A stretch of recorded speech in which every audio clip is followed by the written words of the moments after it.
PVL, hindi na nakatiis at naglabas na ng statement sa pahayag ni Coach Raldrick Afort patungkol sa pag-reschedule sa laban ng PLDT kontra sa Akari. Nagiging patas nga ba ito? Ano sa tingin nyo? Dapat may game kami ng 14 si Akari, pero may kwenta na. Nirequest nilang i-move ng January 18 dahil marami na raw silang games. So na-approve na.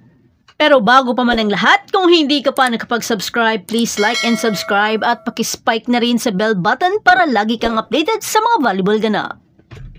Klinaro ng PVL sa kung ano talaga ang nangyari sa bagong petsa ng laban ng Chargers at high-speed hitters. Nilinaw ng PVL sa isang medyo na imbalance na schedule na humantong sa paglipat ng dapat na laban ng Akari at PLDT noong December 14 na napunta na ngayon sa January 18, 2025. Ito ay matapos na unang ipalagay ng head coach ng PLDT na si Raldrick Afort na huli itong naaprubahan ng kahilingan ng Akari na i-reschedule ang kanilang year-end match sa kadahilanan na tight schedule dahil sa 6 na nalaban ang nagawa ng Akari. Pero ayon naman sa liga, ang paulang schedule ng preliminary round na inilabas nito ay mayroong bahagyang scheduling imbalance sa mga terms ng bilang ng mga laro na kailangang laruin ng ilang mga kupunan sa unang 2 buwan ng conference. At ang ganitong concern ay kailangang maayos sa lalong madaling panahon upang matiyak ang fairness sa lahat ng mga kupunan. Lalo ng Akari ay unang nakatakdang maglaro ng 7 sa 11 prelims na laban nito mula November hanggang December lamang. Ang Chargers ay magiging tanging kupunan na makakarating sa 7 laro upang tapusin ang 2024 bago ang Chocomucho at Petrogas na may 6 na laro na nilalaro bawat isa.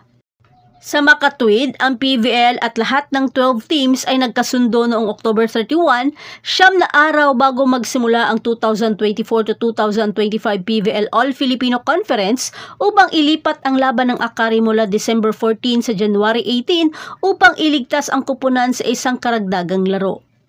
Pagkatapos ng pagsang-ayon sa buong liga, pinal ng PVL ang schedule ng laban nito bago magsimula ang laro noong November 9 upang bigyang diin ang pangako ng liga sa pagpapanatili ng mapagkompetensyang equity at isang balansing larangan ng paglalaro para sa lahat ng mga kupunan. At ayun naman pala, nasabi na pala noon pa man ang imbalance sa schedule. Anong masasabi mo tungkol dito? At yan ang lahat para sa ating update ngayon. Manatiling nakatutok para sa iba pang mga balita mula sa mundo ng Philippine Volleyball. Huwag kalimutan mag-like, mag-subscribe at i-spike ang notification bell para hindi ma-miss ang mga susunod na video. Hanggang sa muli, patuloy na mag-spike at mag-dig sa ating channel. Pag ikaw, hinalali mo! Sinasay-say ka na niya. Sir, hindi na makakalapit yan. Sir!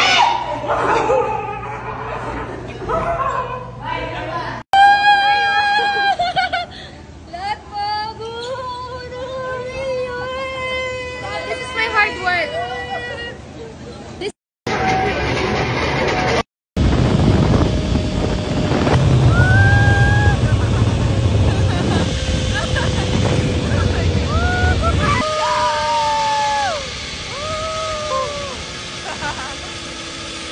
Oh, accommodating naman ang ate ko.